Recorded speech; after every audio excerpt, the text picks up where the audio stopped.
Come on, Roadkill, the Super Camaro is on a radical road trip. We bought the Camaro with the biggest badonkadonk I've ever seen. Dude, it is Super 70s on Pacific Coast Highway. We're heading to race.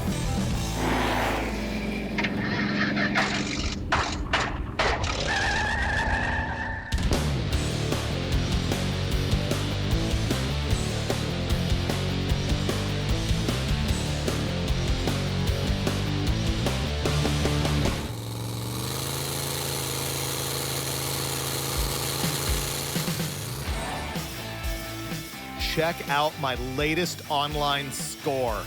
It's the Super Camaro, a 1970 or 71 model that was built in the late 70s in a style that could have only come from the late 70s.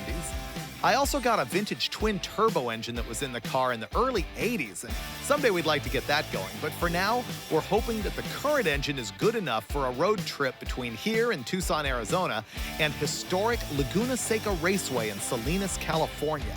Neither Finnegan nor I have ever been to Laguna Seca, so this is gonna be epic. Dude, I may cry. I'm so excited about this thing. I'm gonna go out on a limb here and say this is your finest purchase ever. This is the first time I've laid eyes on it in person. Oh my God, dude. Man. He anodized the door sill plates blue to match the gel-coated fiberglass wide body. Oh my God. Wow, how 1979 is that? That's about the time I think this was built, 1979. Are those airplane gauges? Yeah, it's got that airplane switch panel. Look at the tiny steering wheel. Look at the seats. The wide body. Everything about this is exactly what I wanted it to be from when I was like a kid reading CarCraft, PHR. Dude, this is incredible. This is, I think, the most we've ever spent on a car on Roadkill, and it's worth every penny. It is 100% the most we've ever spent. Does it flip open or something? It's hydraulically open from what I saw in the ad. I have no idea how to do it. The front end is my high school Camaro. Right. The back end is your Camaro, but with the spoiler off my high school Camaro. And it's all one-piece wide body. Like, dude, these are like 17 or 18-inch wide Mickeys on the back. I think the whole quarter panel is fiberglass. It's not just bondoed on. Yeah, look, the whole back end, the tail panel is fiberglass. Yeah, it's a 1970 or 71 in the back, and I bet you when he was building it, it was like IROC era. Maybe he could get a 74, 75 front clip, or he just wanted it to look more modern. I don't know. But there we go. Whoa. Ooh, big fuel cell. Dude, that's a nice one, too. Look at this ancient fuel pump. No, that's the hydraulic pump for the front end to open it. Oh, you're right. That's what it is. I've got to give you the context on this thing because I know there's a lot of people who are looking at it and they're either going, that's hideous, or they're going, that is awesome, but they don't understand why. Now, for me, it goes back to the mid-70s where if you were a muscle car guy and you wanted handling, there was no pro touring to be had. The look is this, the wide body, what they called then the IMSA look, based on IMSA racing. It was the Mulholland Racer look. Mulholland Highway in California, twisty road, guys would gather at night and street race. It's like a mashup of a dirt track car with a big open front end and an IMSA car with the wide flares. It is awesome. I cannot wait to drive it. And Finnegan thinks he's about to drive this thing away, but I'm taking the keys. The Camaro works for me for two reasons.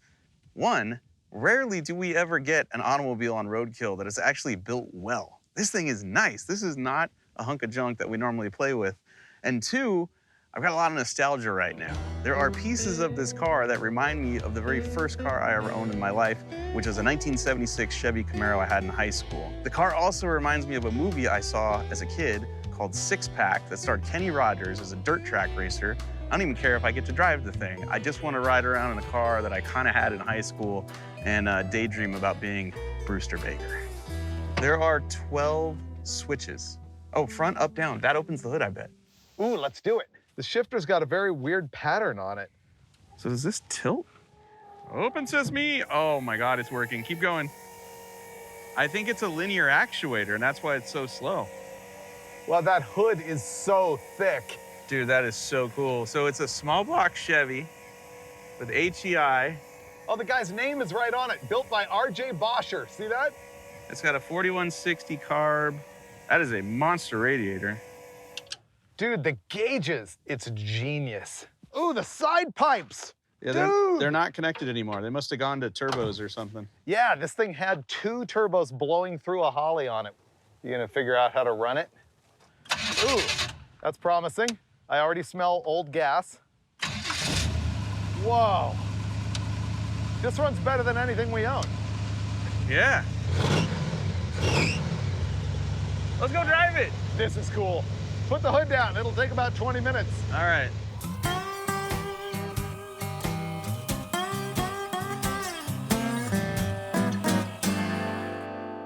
Okay, ignition, fan. Got it. So we only need 2 of the 12 switches need to be on for the car to run. Okay, there's reverse, neutral, drive. And we're driving. With my 10-inch steering wheel. Oh, the tires hit the side pipes. That's what you're feeling. Oh, really? Yeah. That's not very drivable. 12-inch wide wheels on the front of the Camaro. Not a lot of turning radius, even with the fiberglass, I think. Oh, the brakes are awful. What do you mean? We just stopped. Yeah. Don't want to be road racing it that way. Oh, yeah. This car's undrivable. That's the turning radius. This car's amazing. See, we made the turn. Good, good. Just pretend you're in a motorhome. That hopefully does burnout.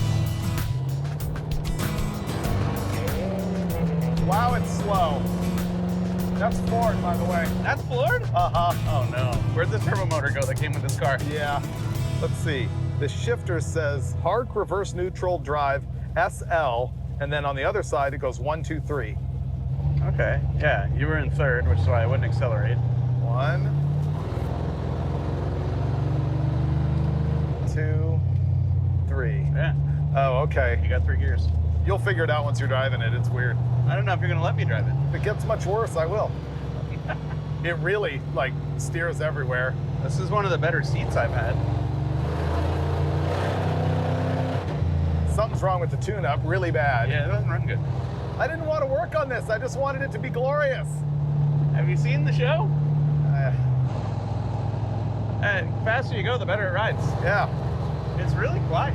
Yeah, it's quiet. It's 160 degrees. Good oil pressure. Philosophically, I'm struggling because I love the look of the side pipe, but they don't function. Right. So I feel weird leaving them on here. They do complete the look of the car, but they would be better if it had the turbos on it. We can't really take it down the drag strip till it's fixed. Troubleshooting is easy. We had no brake fluid. How about you? One spark plug wire entirely off the motor, so I'll just push that back on there and we should be good. Yeah, plus there was like 4 more that were kind of danglers, so hopefully that solves our brake problem and our performance problem. So pour brake fluid and then let's try Laguna Seca. Yep. All right, tune-ups done.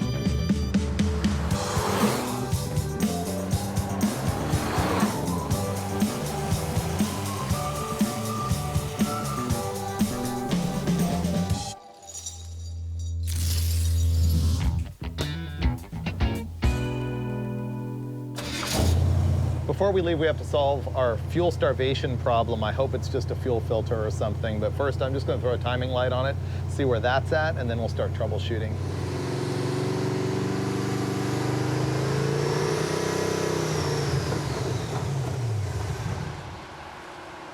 I think it just ran out of gas, dude. Maybe we're out of gas. What, it's just out of gas, it could be.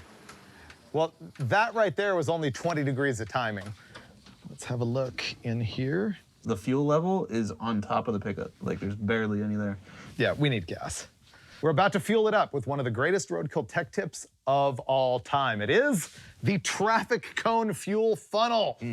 Max flow. Yeah. Why don't they use these at Indy? I think they do. Maybe. They just paint them all kinds of cool colors and make them out of billet. Look at that. It's practically done. That is flow. 6 seconds. 3/4 of the way 7 done. seconds. Boom! Dude. 8.7 on the traffic cone. And just think how much it could be improved if we just simply pocket knifed that thing a little bigger. That is key right there. Port match it to the fuel cell. And you can find them anywhere. Okay, back to ignition timing. Carburetor still empty.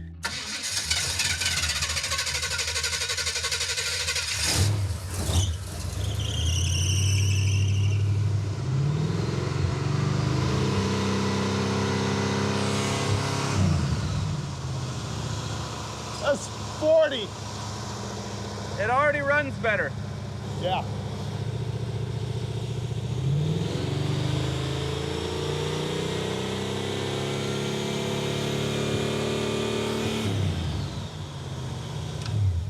Okay, I'm gonna take it back one tiny hair.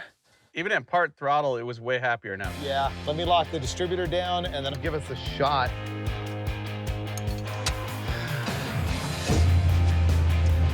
Okie dokie. Do we turn right? Yep. Ah, this thing runs bad. It runs bad.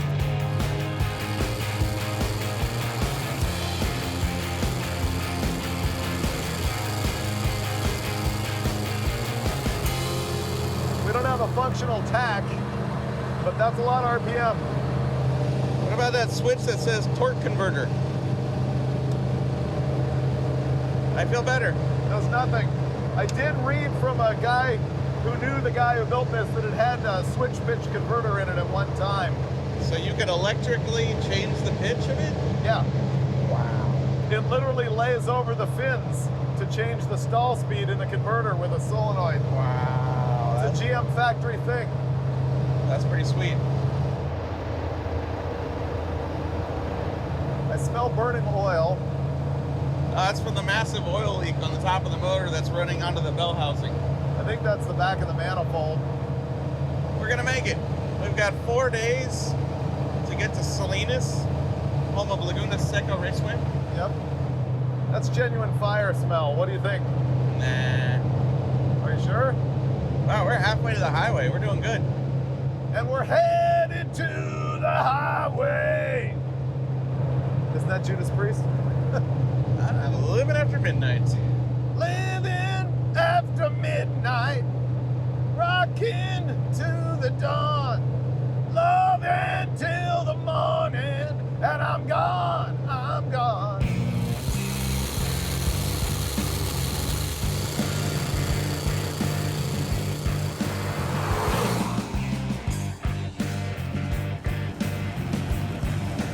Oh, man. This thing is puffing, burning oil. And I don't see it coming outside the car. It's all coming through the firewall or something. I think it's coming up through the stick shift. Can we just look and see what's going on? Sure. Perhaps the only disadvantage to this particular pinnacle of 70s greatness is the hydraulic opening forward tilting hood. Every time you change the oil or check the oil, you got to go through this process right here. So while we take a little break, let me tell you something that really got my hackles up, like a hairball in my throat as soon as I saw it. Someone on social media called this a pro street car. No! Pro street car is fat meats tucked up under the car.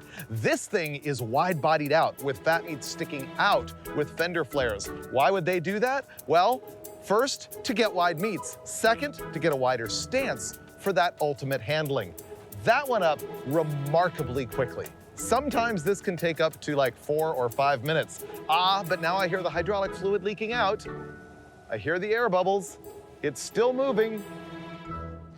Okay, now we can find out how much of this oil has turned to black lung. Oh, there's still some in there. Yeah, but it needs at least a quart. It is pouring either out of the distributor hole or out of the back of the manifold or both. The problem I had is the faster I drove on the freeway, the more oil was flying around in the lifter valley and leaking out of the back. Oh yeah, she full. That makes me feel all warm and fuzzy inside. It really does. You know what else will? When you get to drive this pooch. Is it my turn? It's now. Sweet. Yeah. Steady as she goes. This is cool. This is some straight up mini truck 70s van stuff happening right here. Boom, and look at the engineering. Boom, right into place. Okay, weirdest shifter ever. Oh yeah, that's the weirdest shifter ever. Reverse, neutral, Drive. drive. That's all you need to know. Got it. So, donuts is what you're saying. You can attempt it. All right.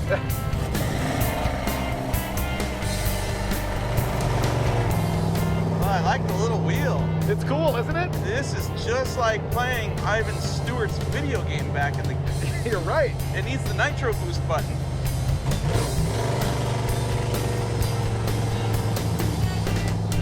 drives exactly like the Hornet. Oh, it's sketchy. Does it drive straight? No. You'll get used to it though. You get to go with the flow. The smoke is cut down. I guess it's because you're not driving as fast as I was. The faster you go, the more smoke comes inside. Sun's going low. We're in Barstow. I don't want to breathe more fumes. I'm kind of down to stop, let it cool off overnight, and change the intake manifold in the morning. I'm down with that. I'm done breathing oil smoke. It's really bad.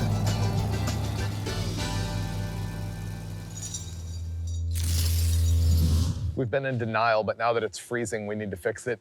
I think that when we take the intake manifold off to fix the oil leak, we also have to take the carburetor and distributor out, and so maybe we can also fix the performance problem. Yeah. I have to show you something. So there was a lot of smoke inside, right? And all of a sudden the exhaust is way louder than it used to be, right? Mm-hmm, mm-hmm. This. Did your Whoopie catch on fire? Yeah. Oh, it did. Where does the poncho? No. Burned clear through. That's how hot the floorboard is on this thing. I think the header has come loose. So I guess I'm gonna go 10-200 for about 20 minutes while you open the hood. Fair enough. Yeah. You can do it. Dude, it's out of fluid or something. 'Cause, yeah. Fire it up. It stopped. No, it's out of fluid. It stopped. I don't know how you get fluid in that system. Oh, there it goes again. If only RJ Bosher was here to tell us how to fill the system with fluid. Oil is dumping right there. The problem we're experiencing with this thing performance-wise, not oil leak-wise, is that it cruises along just fine, but you get past a certain throttle position regardless of RPM, and it just falls on its face. Just starts breaking up, has no power.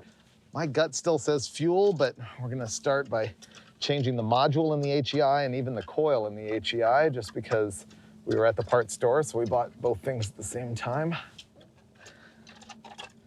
So here is the HEI distributor cap. HEI means high energy ignition, and it has the coil right here in the cap. It plugs in right there, and there's an electronic module in the distributor right here, which is the triggering device. Oh, that's been butchered. Oh, it's melted too at one point. Check that out. I'm going to say that the leak is probably the distributor because of the way there's oil all the way on the underside of your gasket there and all the way around this sealing surface. So clearly, oil's getting up out of the manifold and past that gasket. So we're not gonna take off the intake manifold right now. We're gonna inspect the distributor, see if we can fix it, see if we can seal it back up and get it back in. I see a problem. So the plug melted. Oh yeah, burned out terminal, shoved together. Those were touching for sure. We actually have a brand new MSD distributor with us. I'm gonna check the part number on it and find out if it'll actually fit this engine. I looked it up. We actually have the right distributor with us, and you can see that it has a regular advanced curve in it. It has springs and weights, just like old school. So I'm gonna go through and pick the curve that I want by changing the springs. You can find in the instructions right there. They tell you ignition curves, RPM, weight, stop pushing, all that stuff. Super simple.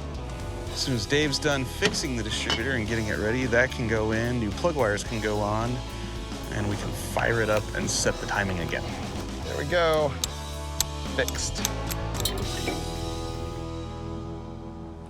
Now we're ready to put the new distributor in. I'm gonna put it in a different place where the old one was. So I'm pulling number 1 spark plug. I'm gonna put my finger over the hole, not in the hole, and ask Finnegan to bump it around. That plug is wasted. And hopefully I can identify a mark on the damper that indicates top dead center on the number 1 cylinder of the engine. All right, tick, tick, tick. That's good.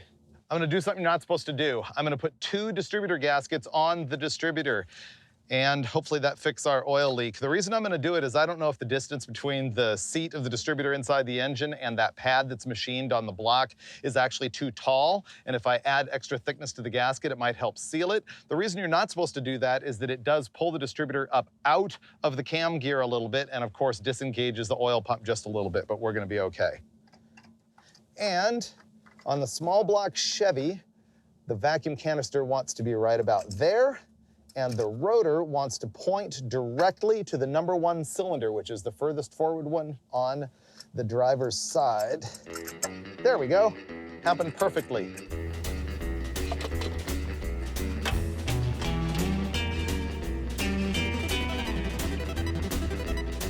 Spark plugs I took out are really, really fouled, wasted. They were not that bad when we left town.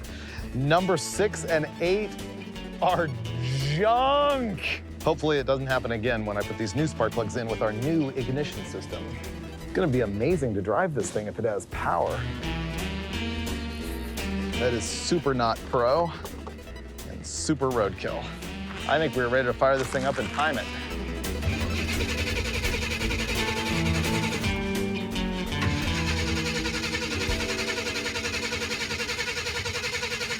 We've made this car worse. Before, it just ran poorly. Now it doesn't run at all. We put in a complete new ignition system, including a new distributor, a new coil, plug wires and plugs, and now the car won't run at all. We have 0 spark, and it's either because the magnetic pickup in this distributor isn't telling the coil to fire, or the coil can't fire because there's something wrong with it. What a morning. The first distributor that we got with the car was all shredded and leaking and garbage and hopefully causing our performance problem. The second one we put together wouldn't fire. Don't know why. Maybe because it only had 9 volts cranking? Who knows? Brand new HEI from the parts store. We know that it runs. We don't know if it runs well. I'm gonna time this thing, and then I think we're finally gonna hit the road and see if we actually improved this car or just bolted a bunch of junk to it.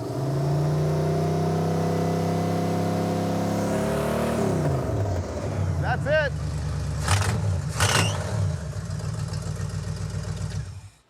It developed a bad exhaust leak too. That must have happened in the middle of the day yesterday. I don't remember that before.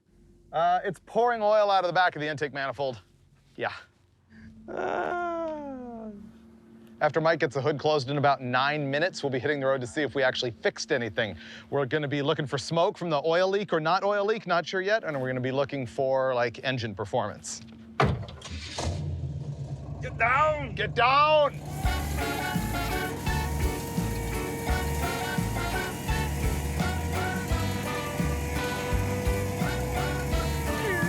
Engage.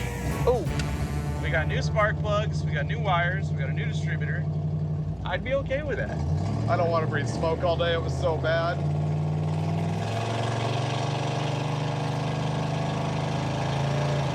Ah! So it's a carburetor problem, right? It seems to be a carburetor problem. I want to pull the rear bowl off the carburetor and see if something's blocking the jets. The secondary opens and something goes wrong. Maybe it's dumping fuel. Maybe I'm totally wrong. This is the fastest I've ever gone in it, and I don't mind telling you, I'm afraid. All right, I'm not getting the waft, the smoke. All right, so we didn't totally waste our day. That super sketched out, cross-wired, crusty HEI was actually working fine. Yep. Yep.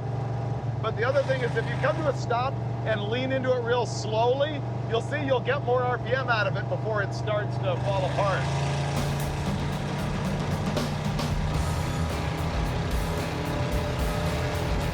See?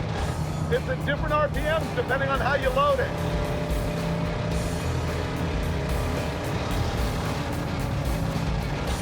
Yeah. Can we slow down? Oh, yeah. Thanks. I return to my prior notion that it is a fuel system problem. The oil leak might be fixed. The performance problem is not fixed. The hood is not better. It's not smoking as much, but I'm gonna look for the oil leak. And look at that, I melted my shoe on the floor of the car. It's so hot. It's gushing oil. Oil everywhere from the back of the manifold. Yep, 100% back of the manifold oil. What in the world is wrong with this car? It still leaks oil, it still runs like crap. All we've done today is throw parts at it with no real solution. I think it is fuel system related, but I've clearly been wrong most of my life. So we're gonna stay here and pull the intake manifold off, which means taking the distributor out, taking the carburetor off, pulling the intake, scraping all the gaskets, getting the water out of it first, putting it all back together, and hopefully somewhere along the way I find where the performance problem is, and we also fix the oil leak. We should be good at this by now.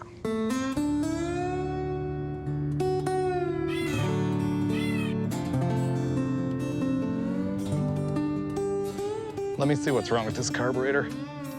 You want to pull the distributor out, and then when that cools off, we'll drain the water and do the intake? Okay. Okay.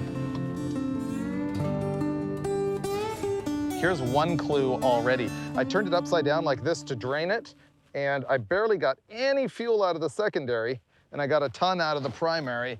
And if you look in there, there's also a bunch of goop in the secondary. Maybe there's a bunch of white stuff in the bottom of it from E85 sitting in it or something, and the jet's clogged. Oh, that's rusty water, dude. Uh-huh. That's what I thought. Remember I kept saying it's like the secondary? Yeah, see the top float bowl screws are not rusty. The bottom ones are all rusty. These have been sitting at the bottom in the water, these have not. See what I'm saying? So all the water sits in the bottom of the bowl, and that's where the jets are. Uh-huh. There you go. I feel vindicated. Oh, dude. I called it. Oh, look. Yeah. Look at that. The secondary is a disaster. Remember I kept saying, man, it's like when you tip in, you're not getting any fuel out of secondary. That's exactly what it is. The back of this carburetor is filled with goop. I feel so much better about myself. It looks like rock candy. So there's guaranteed our performance problem. So I'm gonna be working at scrubbing at this, and Mike's gonna be fixing our oil leak problem. And when we leave here tomorrow, it will all be flawless. The Super Camaro will be super once again.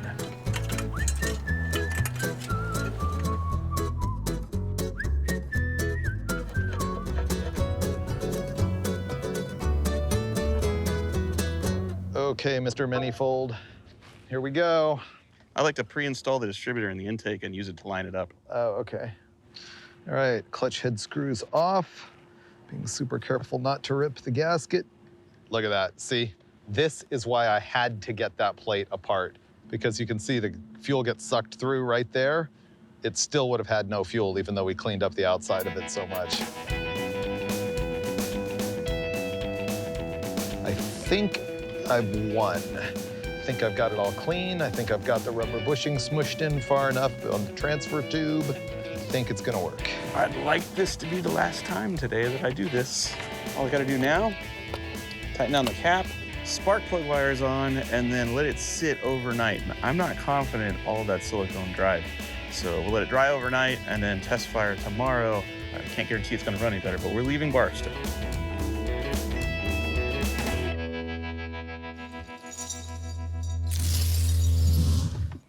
Barstow is the home of Robert E. Peterson, the founder of Hot Rod Magazine in 1948, Motor Trend in 1949. Our 70s hydraulic hood doohickey has failed us. Come on, little hood.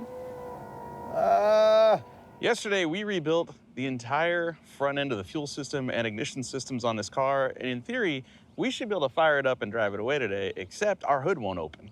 And it's actuated by a hydraulic pump in the trunk of the car, which does not have a reservoir, but we're pretty sure it's low on fluid. There was fluid in the trunk. We think it needs to be bled. We think there's air in the system. So what we're gonna try now is disconnect both lines from both hydraulic cylinders, put them in a bottle of ATF, and then manually grab the hood and open it up and close it a couple times and see if that will bleed the air out of the system and fill the lines and get us on our way. It's got some resistance. Yeah. It's pushing the fluid out of Yeah, one. it's pushing it out of one Side and drawing it in the other, which is what it's gonna do. Yeah, now we're It's starting to move. Yeah. Let's just see if we can get it all the way open. okay. This just proves how little I know about hydraulic power systems. We got the hood open. We haven't really solved anything on the hydraulic system, but we're gonna move on to see if we can make this engine run. We just had to set TDC, set the timing, put the spark plug wires back on, and put water in it, so this should be quick. Can you tick it, and I'll make the distributor go down, and then we'll have to check it again.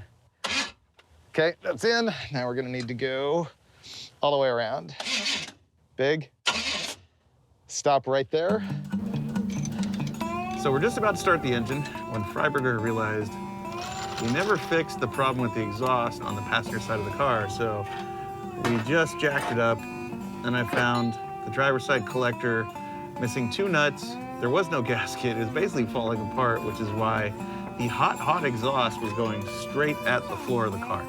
The other side is just as bad, so we're gonna fix that. And then we're gonna try to leave Barstow again. All right.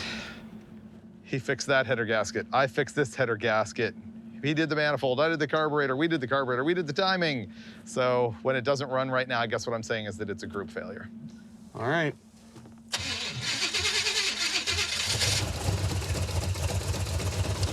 Doesn't run good. It sounds horrible. We had to check the firing order. 3, 6. Now the firing order is correct. Are they all plugged in? Wow, this thing runs awful. It runs even worse than when it wasn't running at all. It's because it's glugging fuel is why. Rear float bowl set too high. Here's something you don't see me adjust a whole bunch. There is a lot of slop in the accelerator pump discharge lever here, so that when Mike just whacks the throttle like that, there's a bunch of slop being taken up before it actually squirts. So I'm gonna lengthen this a little bit, take out that slop, and it'll have more squirter nozzle sooner. We can make it work. Okay, that's pretty good. Wanna see if I fixed it?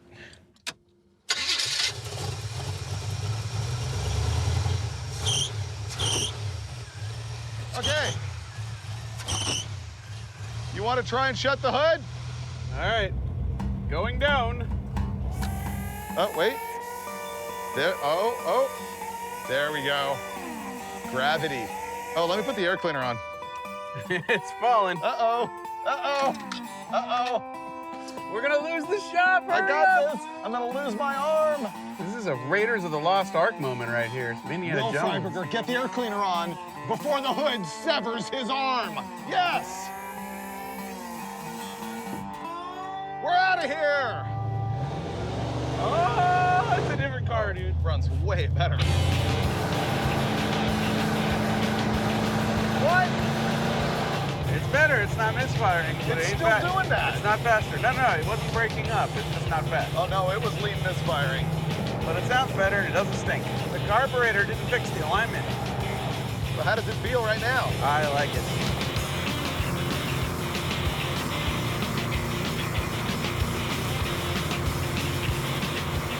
So much quieter, so much less smoke. Zero smoke. Everything seems uneventful now. We're just driving our Camaro. Pretty sure this does burnouts now. It's got to, right?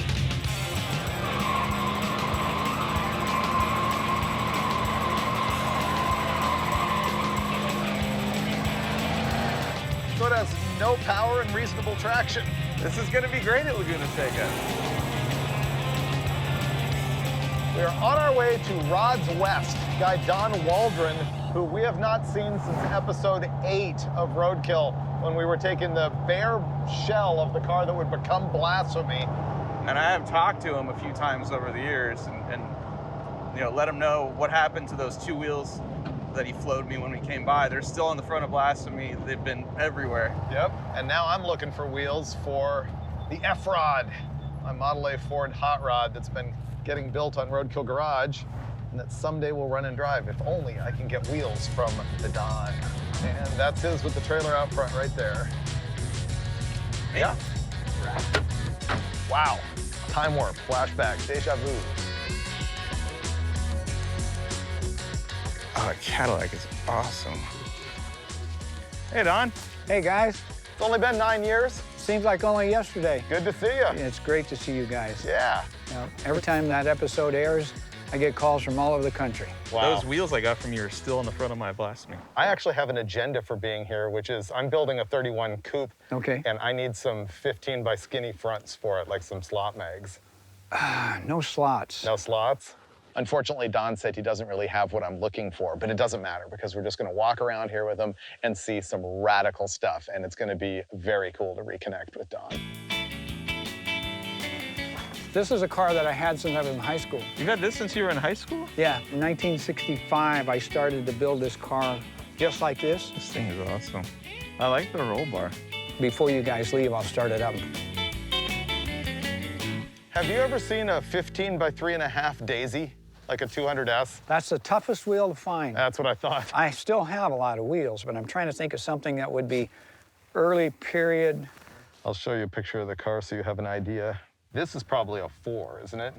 It could be. It has the curved spokes or the No, straight? it's a straight spoke. Then it's a 5. It's a TTO. Oh, really? Yeah. But that's a really nice wheel, and Yeah. when I go up and I see the D wheel on it, Yeah, I hate that. yeah, that's the wrong wheel. It's totally wrong. I have a friend that does have some slots, and you want your wheels to be great.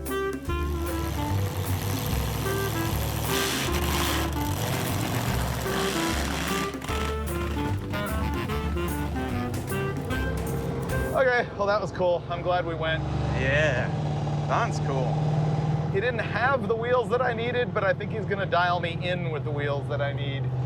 Don is connected like the mafia with wheels. He will find them.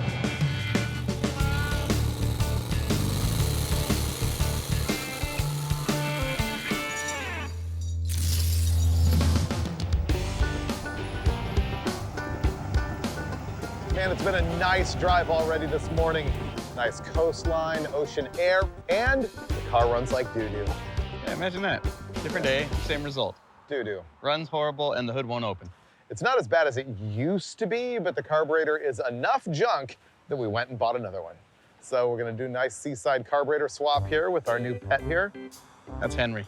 Oh, Hank? Yeah. Hey, Hank. It's got webbed feet like a duck. Can you open the hood? Would you mind? No one can open that. Give it a shot. Come on, dude. Do something. Come on, Hank. Right here. Okay, let's open the hood and change your carburetor. You've been a huge asset to the team, Hank. Thank you for all your help. Go ahead. There we go. Yeah. Oh, not bad. Is it ready to go? Now it is. Here we go. Poor carburetor. Ta-da! New carburetor. This is a Holly Street Avenger. This one has center hung float bowls and dual feed on it, but I think it came with a fuel line kit. Other than that, it should just drop on and replace. Easy. Looks cooler.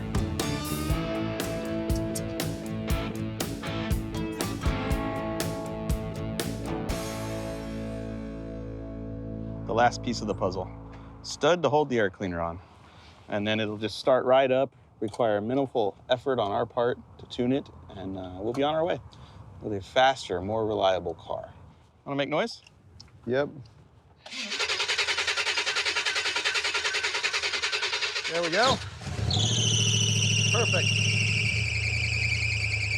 Shut it off. You have a fuel leak? That's leaking super bad. I think it's the hose. You want to give it a shot? Sure. Thanks. Ah, much better.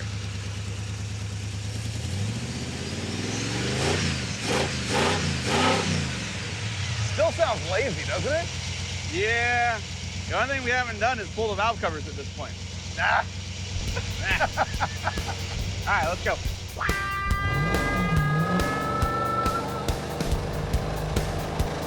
This thing is still weak. Something's wrong with it. Got a lot of traction. Yeah, that too. It has never run smoothly, ever. Even now with our new carbutator.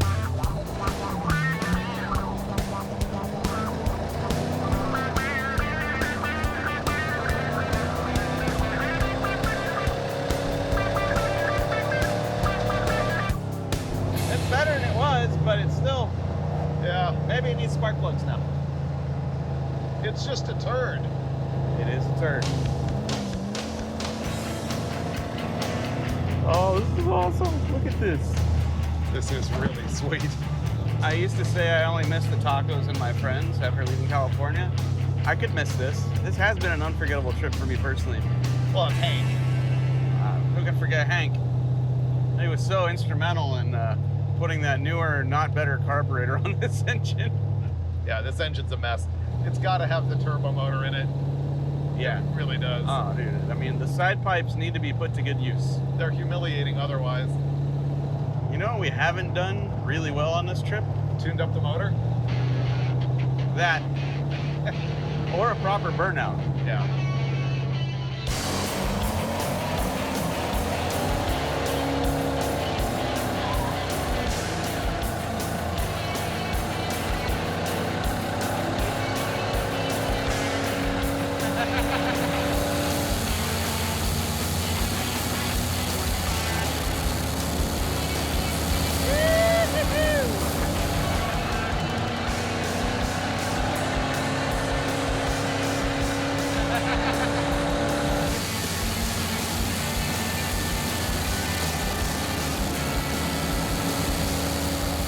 We made it!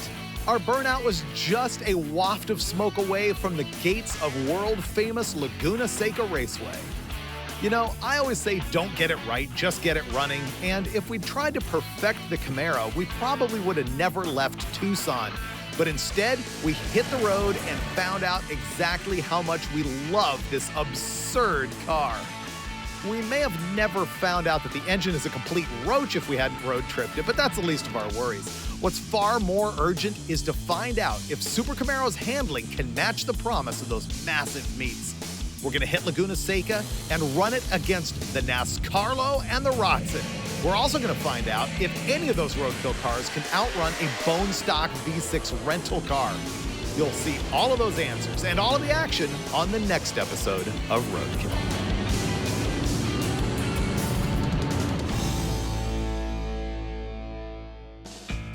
The beauty of this, though, as I lean over to put oil in the thing, it will slowly come down like a guillotine and put this point of the fender directly in the back of my neck. But now it's open. We can move on. We probably should do quickly because this looks like it's falling down again. And as we all know, that's dangerous. This could just chop my head in half right here. If my head gets chopped in half, whoa, who's gonna talk?